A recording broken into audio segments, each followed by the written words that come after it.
Hi and welcome to the Swan Effect Mum's Coffee and Chat podcast. This week I'm welcoming Collette as my guest. Hi Collette, you okay? Hi, yeah, very well, thank you. Good. So me and Collette have gone back now, over a year. We started a 5-day Instagram stories challenge, didn't we? We did, yeah, that was ages ago. Yeah. And when I think back to then, because I was really new then, the first story I did, I was so nervous. We were just not sure what we were doing. So your account on Instagram, it's not really a mum related account. What's yours? What was your purpose to go on that 5-day course? At the time, I wanted to help new mums. Because as a new mum at the time myself, I was struggling, and I really just wanted to reach out to any new mum. But since then, it's changed a bit because I've changed direction and I'm actually going to become a midwife. Yeah. So yeah, that's the thing, because we were kind of similar. Change. Yeah, massive change. So yeah, we've been chatting. We've got a social support group that we kind of all chat to and help each other out, and it's been lovely. We've had another baby since then in our little group, haven't we, Kat? It's a little boy. Yeah, bless them. So going to start by asking the first question, which is what I ask everybody. Where do you live and who do you live with? So I live in a little village just outside of Selby, Yorkshire, and I have my partner Daniel, my eldest son Rowan, who is 5, my youngest son Jesse, who is just turned 2, and my 4 dogs. Yeah, lots of dogs. lots of dogs. I just realised I've not mentioned what we're going to be talking about in this podcast. So this episode is going to be all about breastfeeding beyond 6 months and more. So tell us a little bit about your breastfeeding journey with Rowan. So I had Rowan and I went into it very, very blindly. I didn't research, I didn't understand. I thought, by the way people described breastfeeding, that it would be really, really natural. Does that make sense? Yeah. And within, must have been 2 days, he was cluster feeding. But everybody kept saying, he's using you as a dummy, he's using you as a dummy. So I thought I was doing something wrong. So I very, very quickly went on to him being a formula fed baby, and used formula because he wasn't on me 24/7. He settled very quickly. He was a very hungry baby. And so I gave up quite quickly with Rowan. So how many days was it? Sorry, did you breastfeed him? He must have been a maximum of 10 days. I know after the first 3 days he was on formula, and I stopped breastfeeding at 10 days. Right, okay. And how did you feel about that at the time? Were you bothered or? Yeah, because of my job being a dog walker, I didn't have the facilities in the middle of the field, so I went back to work straight away. I didn't have a kettle in the field. I didn't have anything. It's how do you keep something sterile? So then I was buying the pre-made bottles, which you get really, really expensive, really expensive. Quickly. Yeah. Then I broke down one day, and I had 1 bottle of formula on me, and I was like, what do I do? Yeah. It was awful, and I felt like I had failed because every day at the time was like, breast is best and breast is best. And I was like, what have I done wrong? Does that make sense? Yeah, no, massive sense, absolutely. So you shared your breastfeeding journey with Jessie on your Instagram account, and you've been very honest about the struggles you've had along the way. But can you give the listeners a bit of an overview of these struggles? So this is your next baby after Rowan. Yeah. So after Rowan, I was determined to know about breastfeeding, because not that I planned to have another child, but just because I was interested. Yeah. So I learned about cluster feeding, and from loads and loads of groups, I learned about how to produce milk. So when I had Jessie, I was very, very prepared for cluster feeding. Can I just stop you? What is cluster feeding? I've never heard that expression before. The best way to describe cluster feeding is literally having a baby attached to your breast 24/7 for around 4 to 6 weeks, Oof. which is really, yeah, because what happens when your milk comes in, Yeah. like every woman after you've had a baby, you get that milk, Yeah. but that can very, very quickly go. So if a baby is not feeding and sending all the cues up to your brain, your milk will disappear. And Right. because a baby's stomach is really, really small, they feed quite often. Right. So you're feeding very often, and you literally feel like you're feeding 24/7. Yeah. Yeah. That's a Yeah. lot. But that doesn't last forever. No, it's And like a phase, isn't it? it is a phase, and some babies set up a routine of what time they want the milk a bit quicker. You know, some babies work harder. And in my case, it didn't happen like that. Right. So when Jessie was born, because I knew how Rowan fed, and Rowan fed amazing in comparison to how Jessie fed, I knew there was something wrong. And it really, really took a long, long time for me to find out what was wrong. And I had like 7 midwives, 3 maternity support workers, I had the infant feeding team, I went to 3 hospitals in the area, and nobody could help me. And that was because he had a posterior tongue tie. So a lot of babies can have, you know, the front bit of your tongue that's attached to Yeah. the length of your mouth. Well, a posterior tongue tie goes further back, but I never knew how much a tongue did in our body. No. I just thought the tongue was this little bit here. It actually goes all the way down. Yes, it's big, yeah.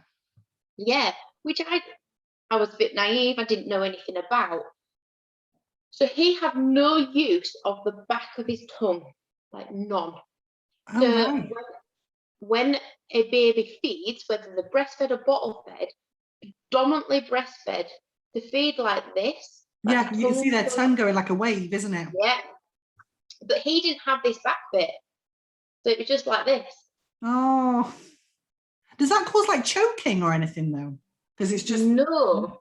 So what it caused was a lot of tension, and he couldn't seal his lips around the breast. There was a yeah, gap. And as a mum, you try everything for your baby. So I tried breastfeeding, I tried formula feeding, and he couldn't do anything. He couldn't do it. And everybody was like, you need to top up with formula, his weight's dropping, you need to top him up, you need to top him up. And it didn't work, because every time he had it, he then threw it all back up. is it really, really rare then? Because if you went to see all those specialists and no one knew, it's got to be really rare, because that No. got to be. No. So I am a very, very determined mother. Yeah. And what I've found along my journey in the 2 years since this has happened, a lot of people are fobbed off because they don't breastfeed. And it's Right. like, we don't breastfeed, so it's not causing an issue. The best person that described this was Stacey Solomon. Right. So just before I had Jessie, she had Rex. Yeah. And I can remember seeing her Instagram story where she had the LV hands-free pump on, and she was playing on the floor with her middle child.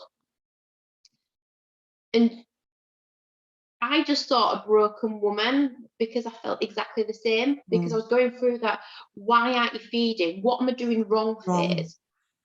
And she then did a podcast about how she felt and how useless she felt because there weren't the help there.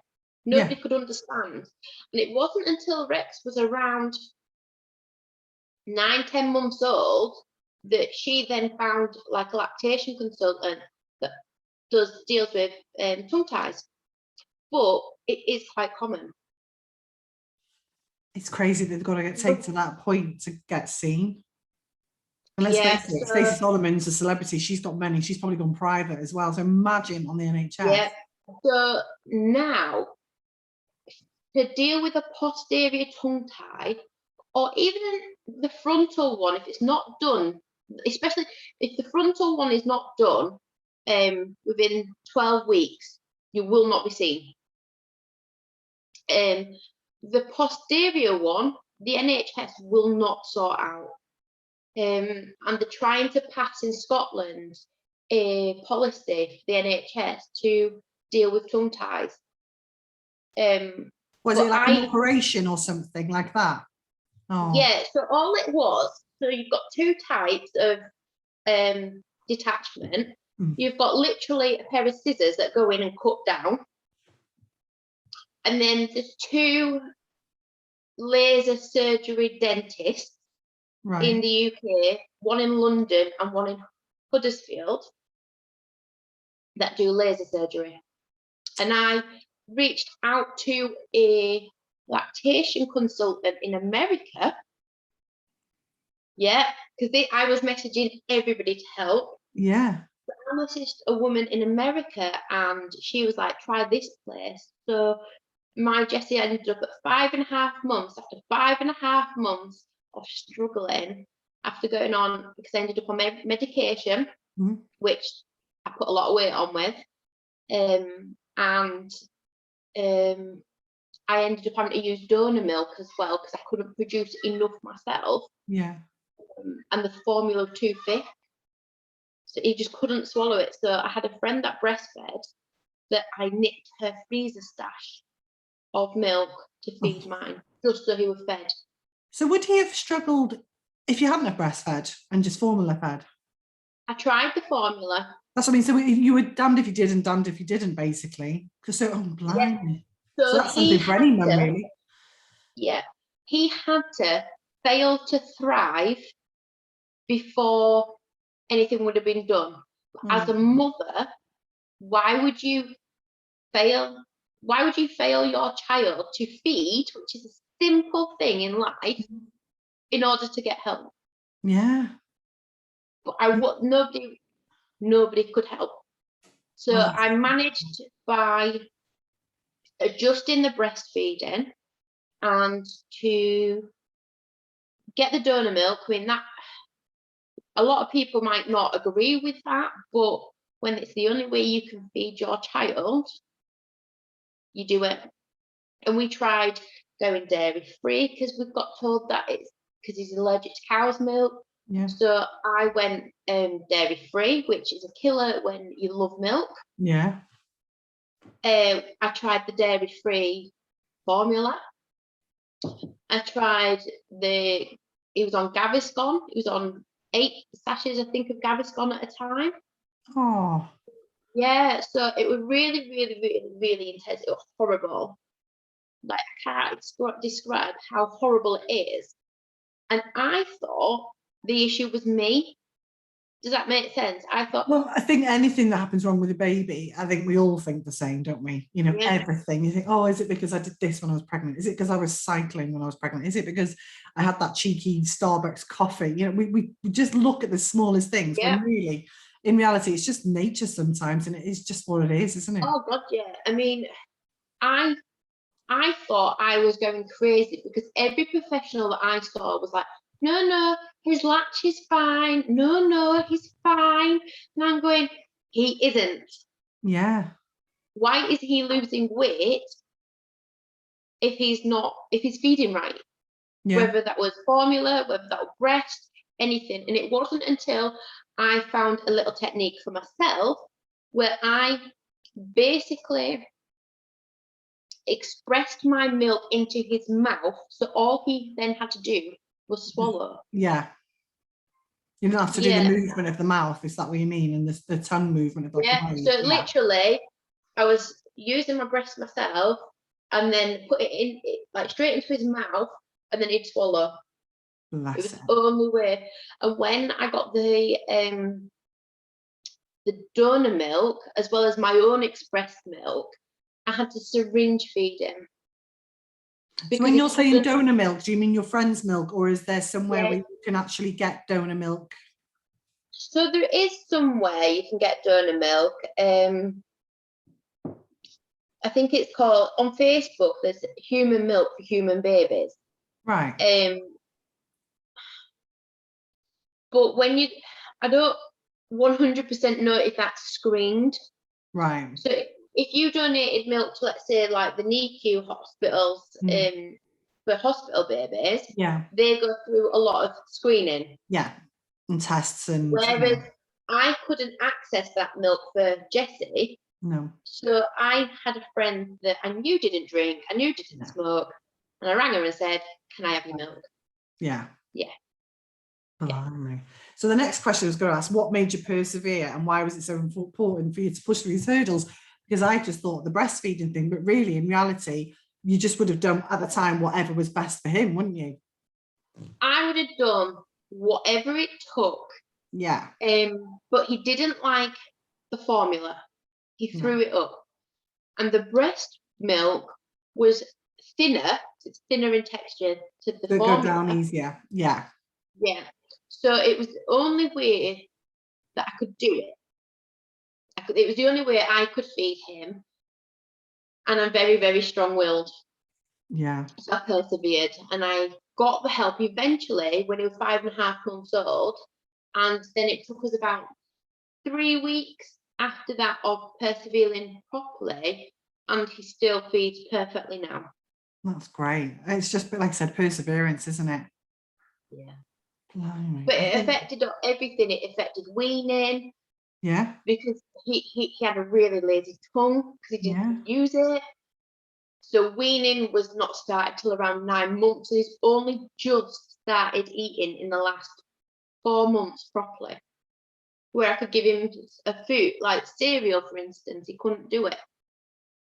But you were on edge with just like the choking thing, but like, I mean, we're all paranoid anyway when we start weaning, but gosh, the lazy tongue in that sense. Because I do baby-led weaning, and I realised from having my first that they've got a good gag reflex, it'll be fine. Oh, yeah. Yeah. So it's only by the second baby, isn't it? You see them going, and the first baby, I used to go, and panic. Now I'm like, she's fine. I can hear her. She's fine. It's when they're silent you worry. So much more relaxed. Silent and blue. Yeah. Whereas it with my partner, this is his first baby. Ah, there you go. So he's grumpy. Yeah. Like, it's fine.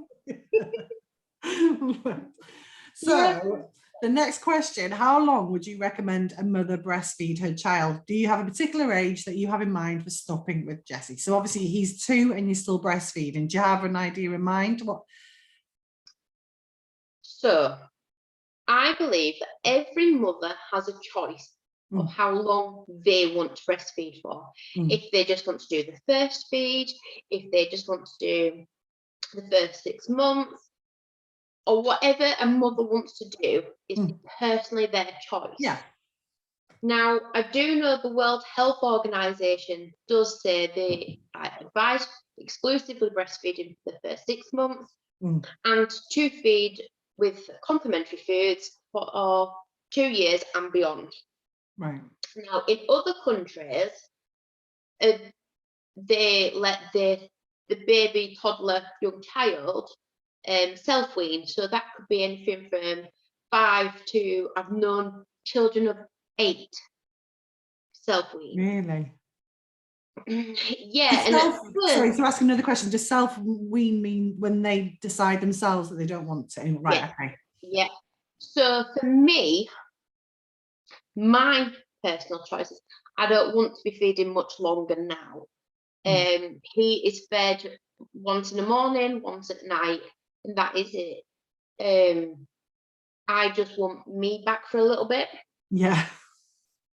Definitely. I want to wear a nice bra. I want to, I mean, I've got fantastic bras. I mean, I found like the best, nice looking maternity bras, nursing bras.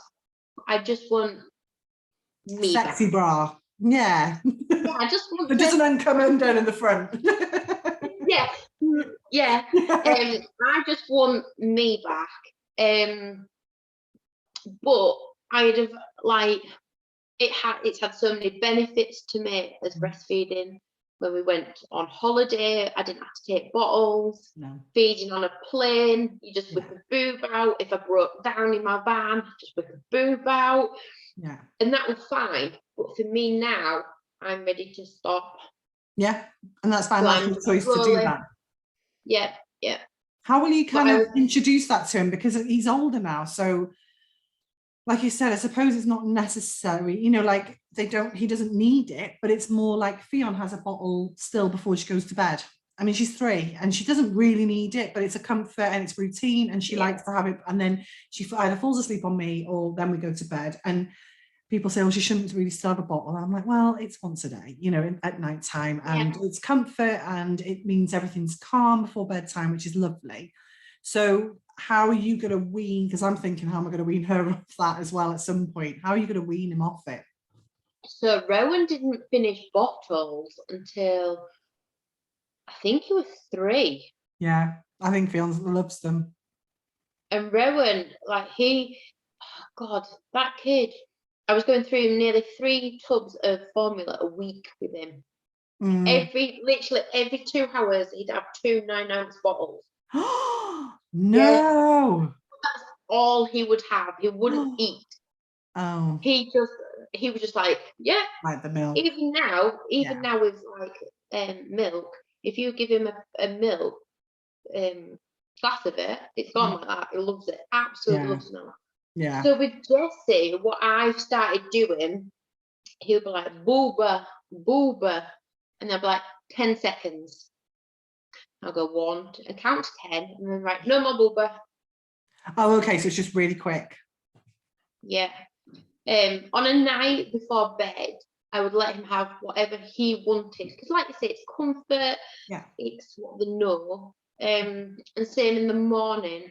But anything else that's needed in between is on a very short time scale. Yeah. So what are the benefits of breastfeeding? And if any new mums are struggling at the moment, what advice would you give them? I think we all know what the benefits of breastfeeding, because we get told all the time, breastfeed if you can. Yeah, but what are the benefits? We do get told of like it's nutritional for the baby, it's got the antioxidants, it's got the antibodies, it's got, health benefits to mums, with less ovarian cancer, less breast cancer. What they don't say is that it's free. Yeah, absolutely. Nobody says, oh, breastfeed because it's free. Yeah. I think more people go, oh, actually, rather than, like, I know when I was buying formula for Rowan, it was £10 a tub. Yeah, it's a lot. I think it's like £8.50 now, and I probably go through a tub a week, maybe more than that, and it's a lot. I said to Bill, she's 9 months. I was like, only 3 more months to go now, and we'll have a bit of money back every month. It is a lot. Yeah, I mean, I think I worked it out when I had a Rowan. I must have spent around £3,000 on formula, and when I sat there and went, nope, not doing that.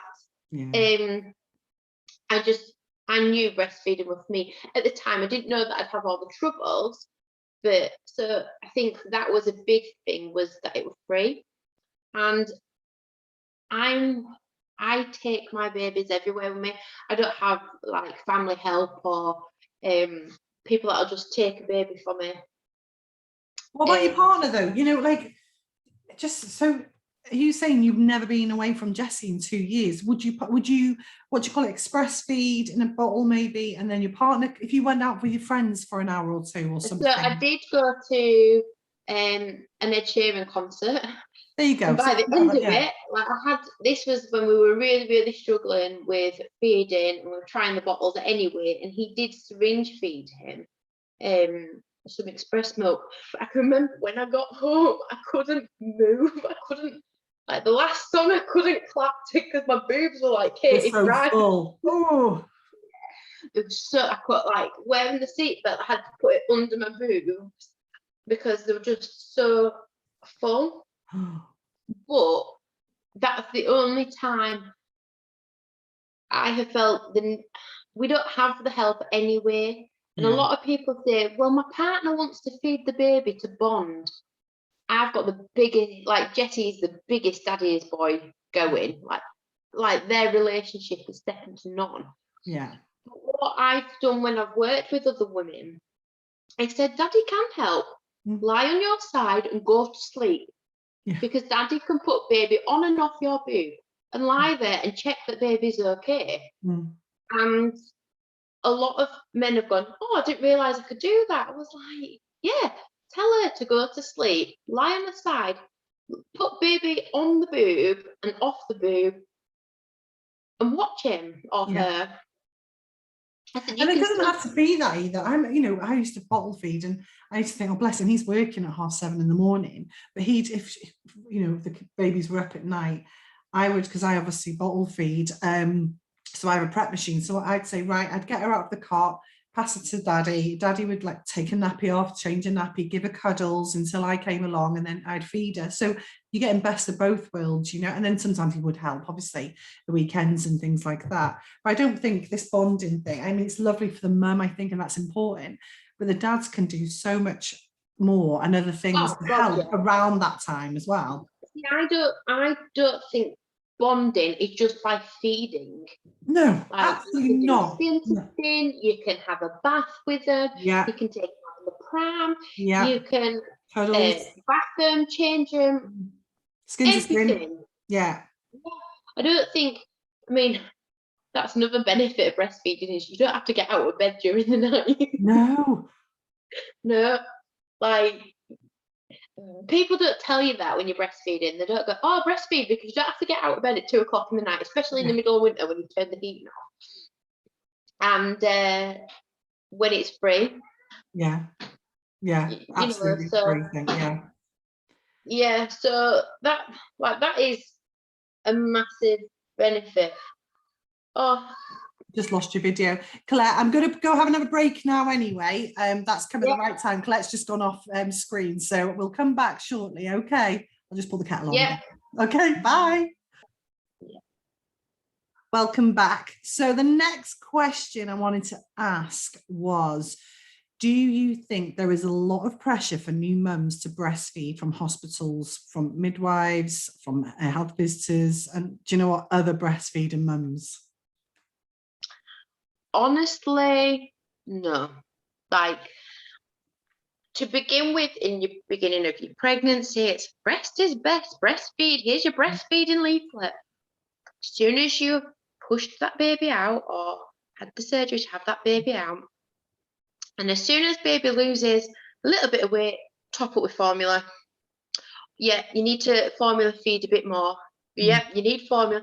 And I think very, very quickly, you're on that line of formula, even if like you didn't want to formula feed. Yeah.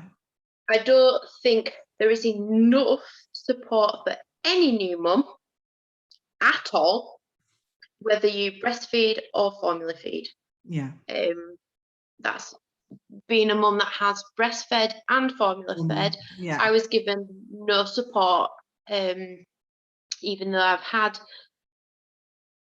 I reached out to other breastfeeding mums to help with Rowan and Jessie, and then there was nothing. So with Jessie, I kept pushing and I ended up with a lactation consultant, and she's an incredible lactation consultant. And for me, I think that any mum should have an informed choice, told the benefits of both breast and bottle, because there's benefits to both, there's negative to both. But as a person that has done both, I don't think there's enough support for either. No. I mean, and I think, go on, sorry. I think you've got your formula feeding mums that are like formula's best, and you've got your breastfeeding mums that are like breastfeeding's best. Yeah. And I know I've been to baby groups where the formula mums sit that side and the breastfeeding mums that side, and I'm like, why is that? I don't know. No, it's weird. I know some formula feeding mums like, oh, I don't want to see that, and I'm like, you've got boobs yourself. See what, boobs? Oh, stop it. Yeah. Oh, no, honestly, I have had the comments myself. It's like, oh, put it away. I'm like, oh, I've had the go and feed in a toilet. Do you think, because I mean, I'm not being unfair saying this because I'm just No, no. the same as you are quite big breast like myself. Do you think Yeah. people get more offended if you've got big boobs than if you were, say, a mum with an A cup or a B cup? So then it's not really in your face and they just think, whoa, hang on there. And you think, well, no, I don't think you're literally pushing it out on the table, are you? I don't think haven't so. sat there and gone, woohoo, I've I never feel seen anyone sexy. do that. Like, no. But you go out on a night out, and the ones with the bigger boobs that I've got, I'm all like, oh, yes. And I think it's very much sexualized. But Yeah. I find the biggest problem is women. Yeah. Honest to God, Yeah. I find women are the worst for it. Yeah. You can't do right if you formula feed, you can't do wrong if you breastfeed, and vice versa. I have had more male support, not from the fact that I've got my boobs out. I've had, I had my grandpa, right? Jessie would have been 3 weeks old when we were at this wedding in Scotland. And he got me a pint of Guinness. He went, "Here, lass, get that down, you. Good for lactation." Full of iron. But I think when you compare Scotland to England, Scotland are more breastfeeding positive than England, believe it or not. When I went to Greece and Rome, oh my God, Rome, I cannot fault anybody there. Like, it was normal. Yeah. Like, breastfeeding was normal. The breastfeeding room or the feeding room in the airport was out of this world. Here, you get a grey room with a plastic chair, and that's it. Yeah. And there they had big comfy chairs, toddler tables and chairs, you know, if you had other children. They had kettles for formula feeding mums. Like, it was just completely different. But I find the UK is very unsupportive regardless of what you do. We're just a little bit reserved in that sense, aren't we? We're just a little bit behind the times and stuff like that. Like we queue, don't we? We're all very stiff upper lip and we've all got opinions on everything. And I just think sometimes people are just, I don't know. See, I've had the opposite effect because I wanted to breastfeed and I wrote about this on my blog because I got pregnant with Fiona and I was like, I'll breastfeed. You know, that's what they're there for. That's, I'll do that. And Phil was like, yeah, great. And someone said, look, I've got a prep machine. Do you want it? And I was like, no, I'm going to breastfeed. She goes, well, just in case, you can just have it. Yeah. I said, okay, great, thanks. Luckily she did, because when I had Fiona, obviously everyone knows I had a really bad time and she was in special care and I ended up being very, very poorly with sepsis. And I'll never forget the next morning, they dragged my bed up to the special care baby unit and they gave me pumps and said, can you try and what's the first bit of, what do they call that thing when you first have colostrum? That's it, yeah. And they said and I was sweating at this point. I was so poorly on antibiotics and everything, drips and everything. And they're like, if you can just get that. And I was like, yeah. And all I remember thinking is, I just want to make my baby better. So I did, and I got, oh God, it was pathetic. The smallest amount. Honestly, they were amazing, the staff. They were like, that's amazing. That's enough. That's enough. So I felt like, yes, I've done something. Then they wheeled me back to the room. I slept. They woke me up and said, right, it's time to go back now and try and give us some more milk. I was like, okay, fine. Bye. And I just couldn't produce very much. And then they wheeled me back and I fell asleep. And then I went back up again and I was sweating and nothing was coming. And they were saying, Lynn, I think, just, you know what, just don't worry about it. And I just burst into tears and I went, I'm so poorly. I don't know what's wrong with me, because I didn't know what was wrong with me. And I felt, like you said, a failure. And they were like, you're not, like, you've just given her the first bit and that's the most important bit. Yeah. And they said, we'll bottle feed her now, like we'll give her formula, drip. She was tube fed. I said, okay, because I think my doctor had said she needs to rest. She's not well, she can't do both, because it was literally half an hour in my room and then I was back up again and it was just so tiring. So go on, sorry. I had a very close family member who had twins premature. I think they were 10 weeks premature. And she was the same, but she wasn't poorly herself. But she had twins. Yeah. And they were quite, I wouldn't say poorly, small, but premature. Yeah. And she was the same, having to express. But nobody tells you, I mean, she did know because obviously she had me, but nobody tells you that there is also, if you're wanting to breastfeed in a situation like that, there's nothing stopping the babies having that formula to begin with, or even donor milk that has been screened, and then to lactate after that. Does that make sense? Yeah. Yeah. But nobody tells you that. No. Well, maybe Like, they did. I don't nobody, know. and especially like when you've got really, really poorly mums, and you find a lot with, and please don't judge me for saying this, but C-section mums struggle because they've had this great big incision across the stomach. You can't move. And everybody, you automatically feel that when you're breastfeeding, you feed like this. They don't show you different positions. Like C-section mums, like I've seen them have baby on the incisions and be so sore. There's so many simpler ways, and when your milk starts to dry up, you can still relactate 2-3 months down the line if that's what somebody chooses to do. But especially when you're really poorly, nobody would have said that. Well, do you know what? Don't exhaust yourself. You know, we'll formula feed the baby, we'll donor feed the baby. It's up to you which one, and then we can help relactate. We can get the feeding team in, and we can help you. But nobody says that. No, they do. I know there was a breastfeeding volunteer lady in the ward, because there was this one girl, and I just remember thinking, I'm kind of glad I'm formula feeding now, because by this point she was with me. And she was crying because her nipples were so sore and they were bleeding and everything. And I was like, oh, I says, do you really want to still continue? She's like, yeah, I do. And to be fair, the lady was really good, but in the night there wasn't anyone around, and she just used to cry and cry, because I was in hospital for a week with her. And I just thought, wow, it's just, I mean, that nipple feeling of having sore nipples, when I work with ladies, I just literally say, I wasn't used to somebody sucking on my breast 24/7. No. So my nipples certainly weren't used to it. But after that initial, they shouldn't be sore for a long period of time. But I do know that when I started feeding both Rowan and Jessie, I got the toe curling feeling. You know, every time I went to feed, my toes just, it literally was 36 hours at the most, because your breasts are not used to somebody sucking on them 24/7. Yeah. So after that, it should be okay. But but people don't tell you this. Like, people don't tell you that at day 3, I always call day 3, after a woman's given birth, ice cream day.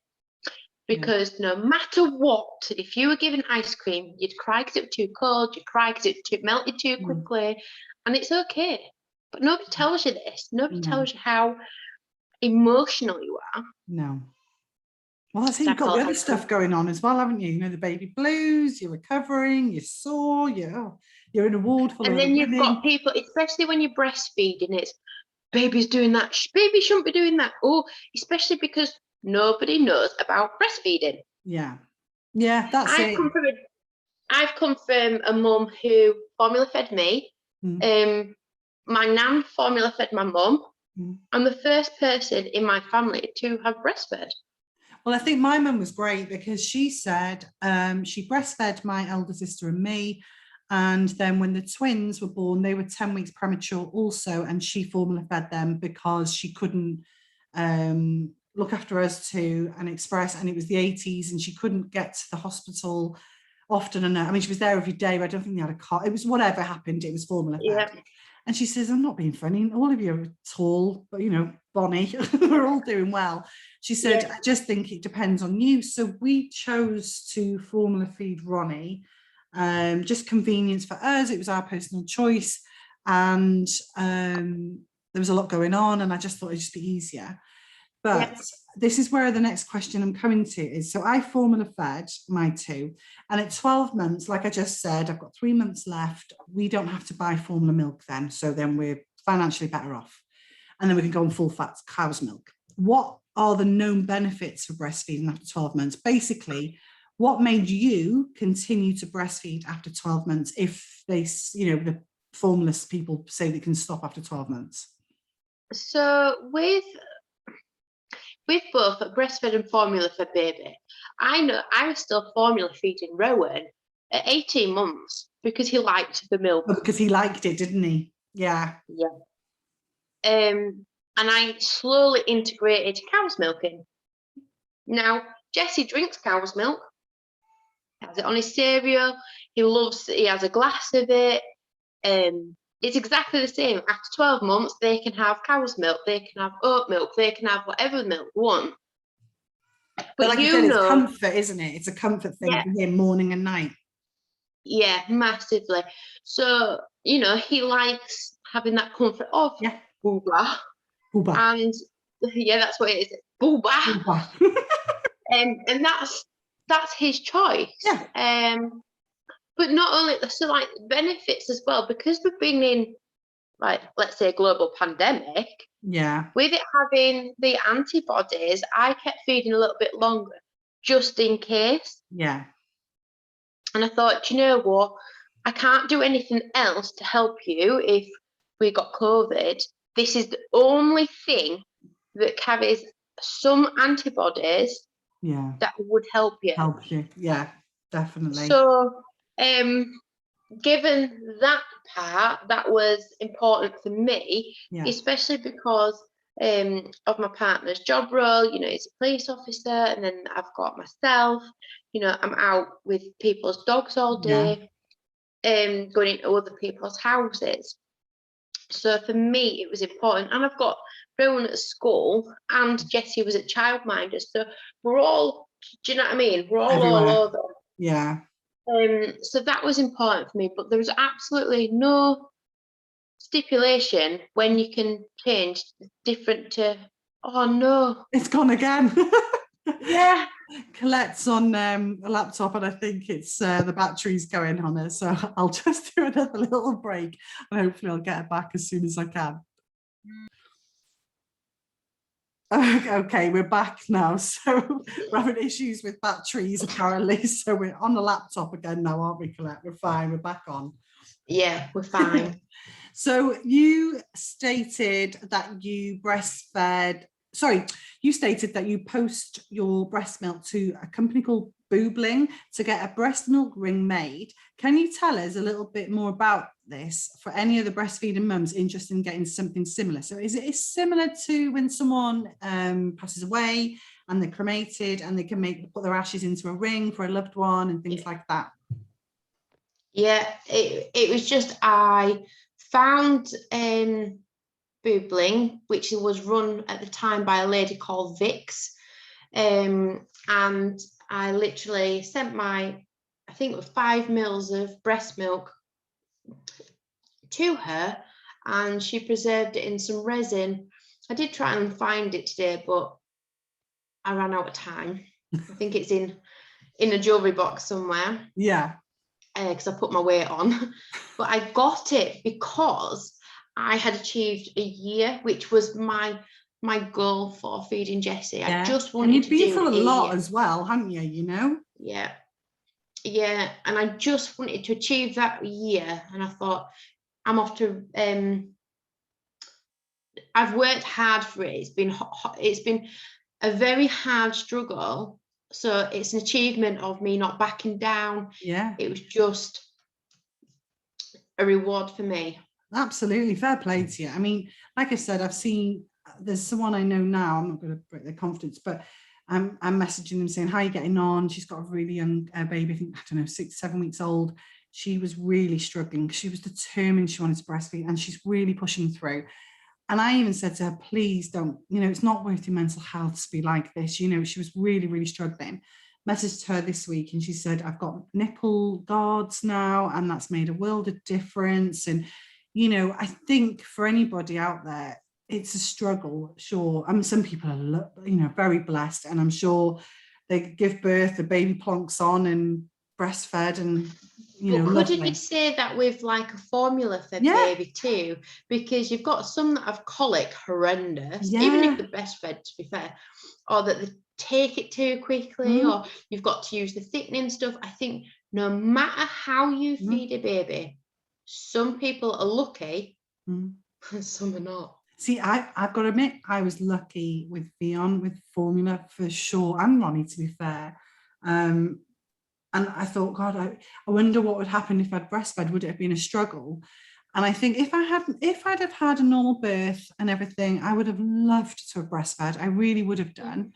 But I think for me, it was more, I'm going to have another child as well, who was very young, not much of an age difference. And I just didn't want to go through those struggles, and just in case, I just played it safe. But I think that Ring's a lovely idea. And then, like, not that he might want it when he's older. I don't know, you never know, he might want to. See, I had that same struggle because it was 3 years between Rowan and Jessie. Yeah.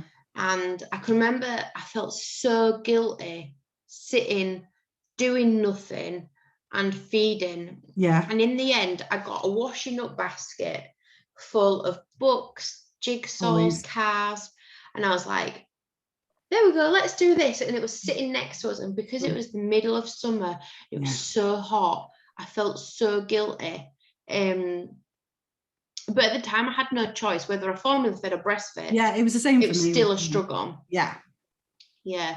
But I think there's a big jump from one child to two children. Oh, huge.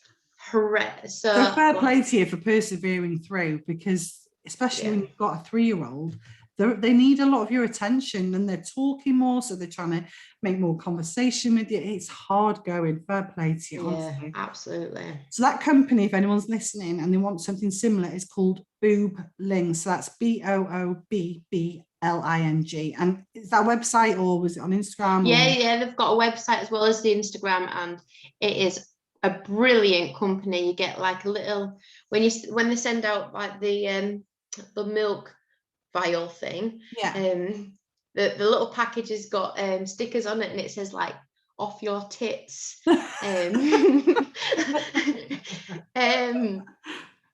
There's like, I think I got some herbal tea in it, I got loads of like little random things, but when you just sit there and you're like, that's funny. Yeah, that's great. But I know, like, when I work with ladies that are breastfeeding, you've got your breastfeeding milestones. So you've got like the first feed, you've got 24-hour feed, 48, etc. When I work with a lady, because I know that it can be really hard at times, I'll be like, wow, you've just met your 24 hours feeding, or 3 weeks. And even if they feed for 3 weeks, that's an incredible achievement. Yeah. Even just that first feed, like you said, it was just a tiny amount. It's still amazing. Yeah, it's still a lot, isn't it? Do you know what? That takes me to the next question. So your Instagram bio says that you are a breastfeeding support worker. So what does that involve, and how can anyone become one? So I don't know the ins and outs 100%.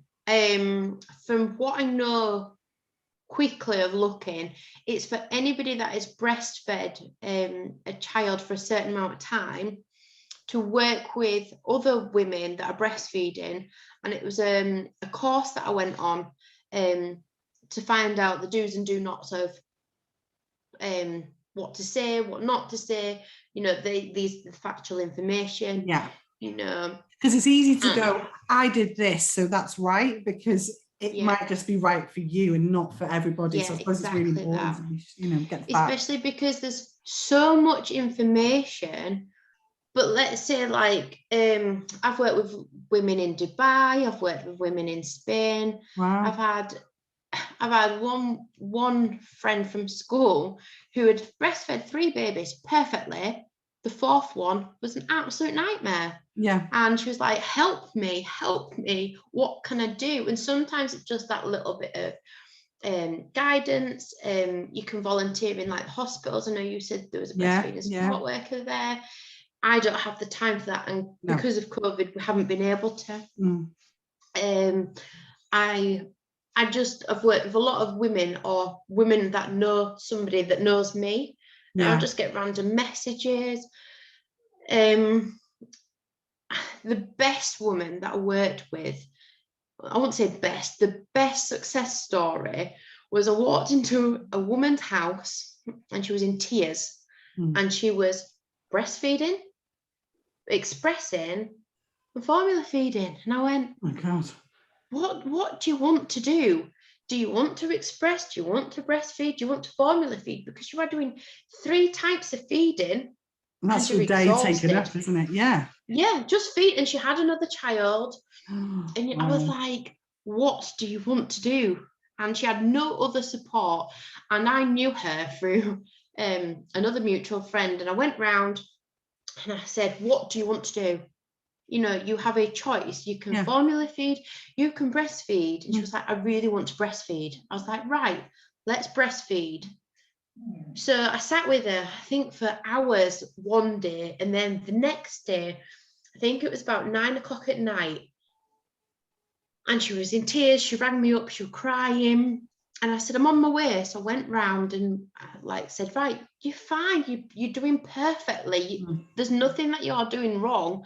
And now she got rid of the formula and she got rid of the expressing. And I said, just feed, trust yourself. Trust yourself, yeah. Have faith in yourself, isn't it? Yeah, it was that, especially because she had somebody saying, a family member was like, oh, you shouldn't breastfeed, you shouldn't be doing that. And this baby was an IVF baby and was very much wanted, like any baby is. And that's why she was putting pressure on herself so much. Yeah, she was. And I said to her, it doesn't matter what you choose to do, but do what you want to do. Yeah. And to this day, she's still breastfeeding.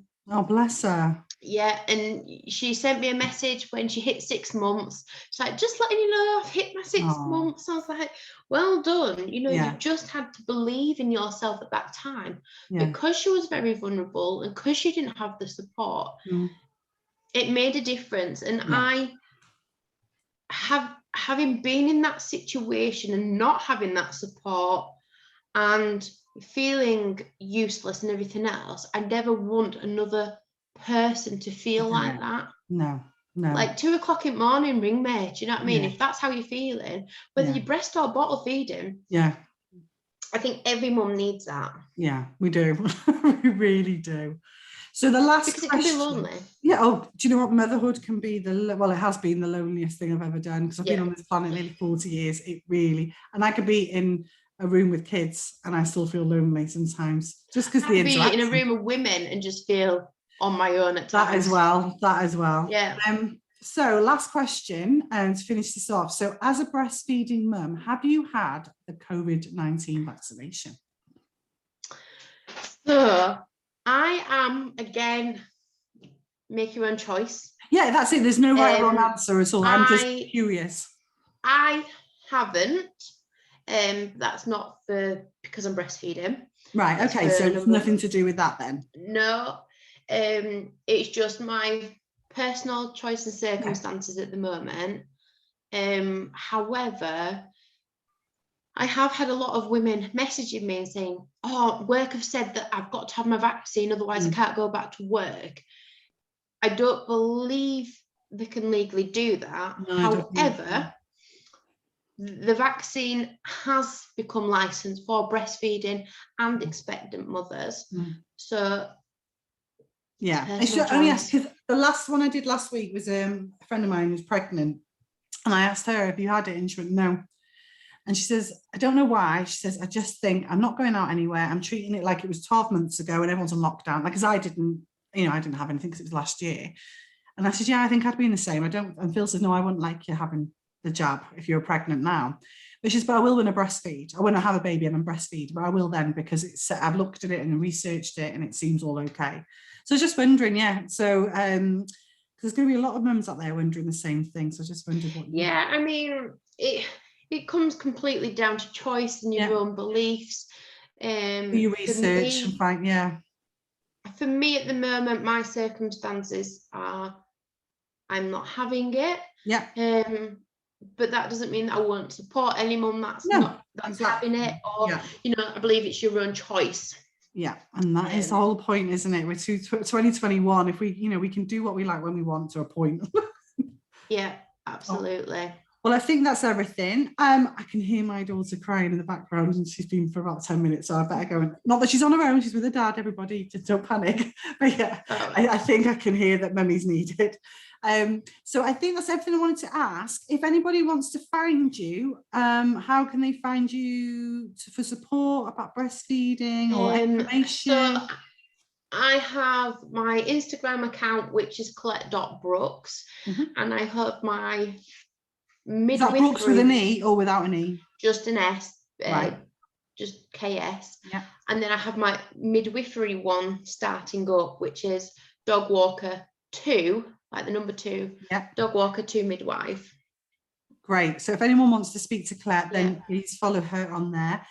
She, like I said, she's always sharing pictures of her breastfeeding, which has always been great. And that's the thing I think I always see and think, oh, I kind of wish I'd done it now, but circumstances are different. And what we're trying to say is, you've breastfed, it's been great for you. I formula fed, it's been great for me. And there's no right or wrong answer. And I do believe that fed is best.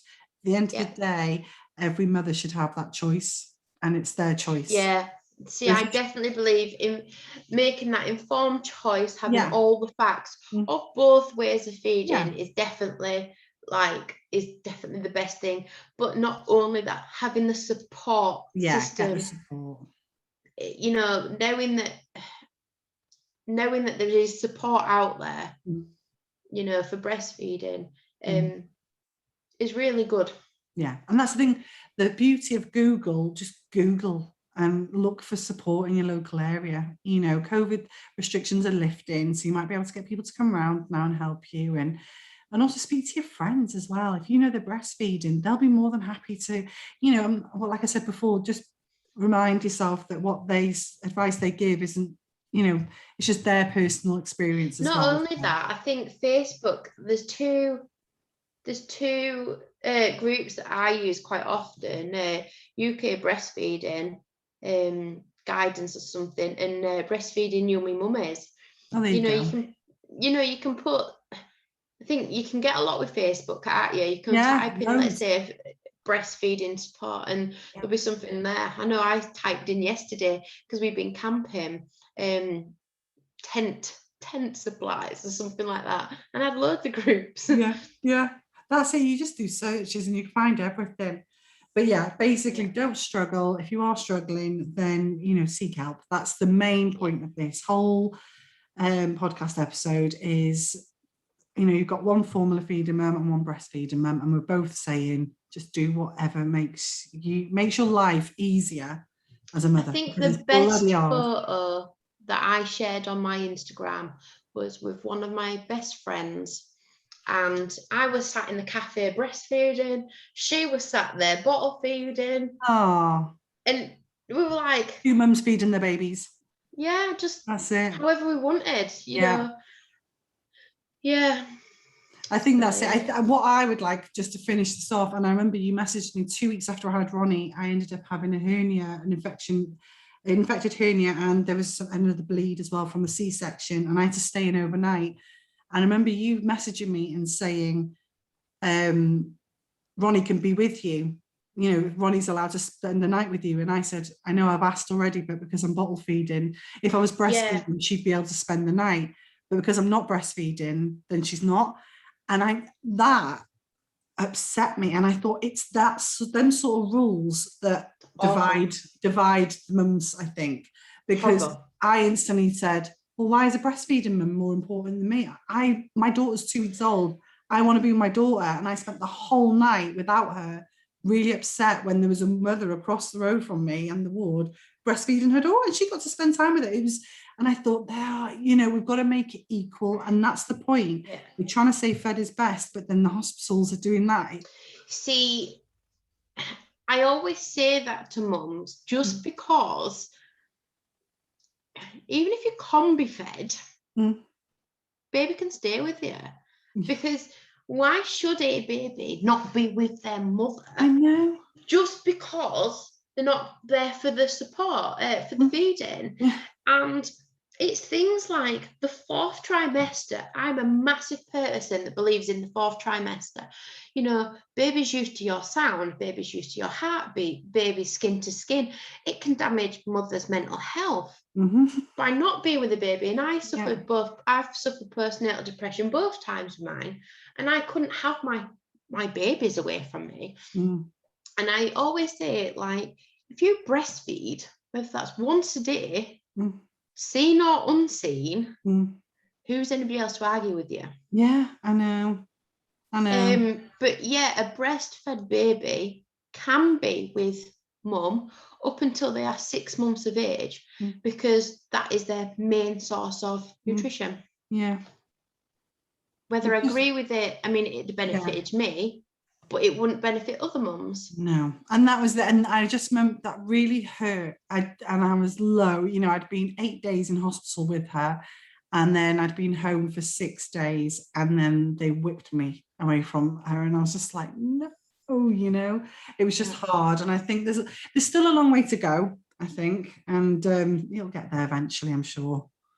Yeah, I think it should just be nice and level across the board. Everyone do what the hell they want and just leave everyone else be, basically. Yeah, I know for me, I've breastfed in some incredible places, but hospital should be one place that you can feed your baby however you want. Yeah, definitely. Absolutely. Yeah, however you want them. Well, on that note, we'll finish it off. Yeah. So thank you ever so much. It's been really interesting. I'm really glad I got to. Do you know what? When I decided this, I thought I need to speak to someone about breastfeeding, and I just knew I'd talk to you anybody, and because you're always so great with helping out there. But I knew you wouldn't be a pushy breastfeeding mum either, because I wanted to have someone on the same wavelength as me. No, formula fed as well. Yeah. You know. Exactly, and you know, and that's what we're trying to get through here. But thank you ever so much. And yeah, like I said, if you want to message Collette, then please do. If you want to message about formula feeding, I'll try my best. But yeah, I'm a what do you call it, a prep machine mum, so I'm just put I was the ready-made. Oh yeah, I've got some of them as well for days out. Not many, it's very expensive. Thanks everybody for listening, and thanks Collette for being my guest. Take care everybody, until next time. Bye-bye.